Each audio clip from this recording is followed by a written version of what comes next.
Iba na ang panahon, pero nananatili ang mga alaala. Sa bawat pahina ng kwento natin, may mga taong dumarating at may mga umaalis. Pero lahat ng yun,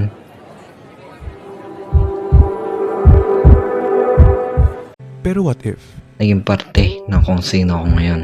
At ngayon, alam kong may dahilan ang bawat pagtatapos. Dahil sa bawat pahina, may bagong simula. Di na makausad, di malinawan. Di na mabura ang iyong mga larawan. Di alam kung saan tutungo ang mga habang patalikod naghihingalo. Ang lapis na ginamit sa kwento nating naulot. Bawat buklat ng aklat binabalikan. Mga liham na ang laman, ligayang dala. Ikaw lang ang may akda. Sa lahat ng pahinang sinulat ng tadhana, ikaw at ikaw pa rin. Ang yugtong paulit-ulit kong babalik-balikan. Sigaw ay ikaw pa rin.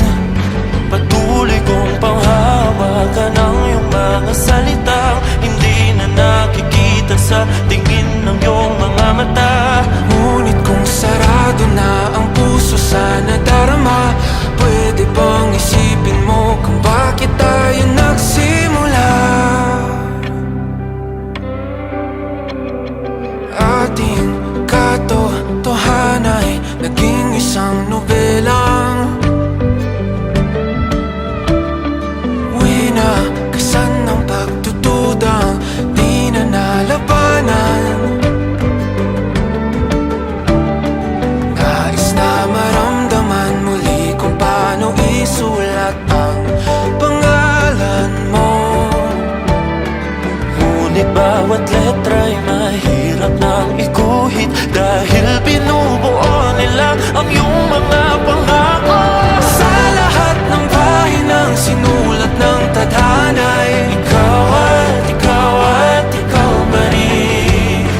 Ang yugtong paulit-ulit kong mabalik-balikan. Sigaw ay ikaw pa rin. Simula sa wakas na di matuklasan, babalik kung saan di na natagpuan ng mga matang nakatanaw. Sa umpisa ng yugtong di na sana naisulat pa. Simula sa wakas na di matuklasan, babalik kung saan di na natagpuan ang mga matang nakatanaw. Sa umpisa ng yugtong di na sana naisulat pa. Sa lahat ng pahinang sinulat ng tadhana, ikaw at ikaw pa rin. Ang yugtong paulit-ulit kong babalik-balikan. Sigaw ay ikaw pa rin. Patuloy kong panghahawakan ang iyong mga salita. Di na nakikita sa tingin ng iyong mga mata. Ngunit kung sarado na ang puso sa nadarama, pwede bang isipin mo kung bakit tayo nagsimula? Na di matuklasan, babalik ikaw pa rin. Ang mga matang nakatanaw sa umpisa ng yugtong. Sigaw ay naisulat pa. Dito, sa Batangas State University, natutunan kong maging totoo sa sarili, sa pangarap, at sa mga taong naging parte ng kwento ko. Sa bawat lakad ko sa pasilyo, sa bawat tawanan sa hallway, at sa mga gabing puno ng pagod at saya, dito ko nahanap kung saan ako mas naging ako. BSU. BSU lang yung lugar na kayang pagsabayin ang pangarap at pag-asa.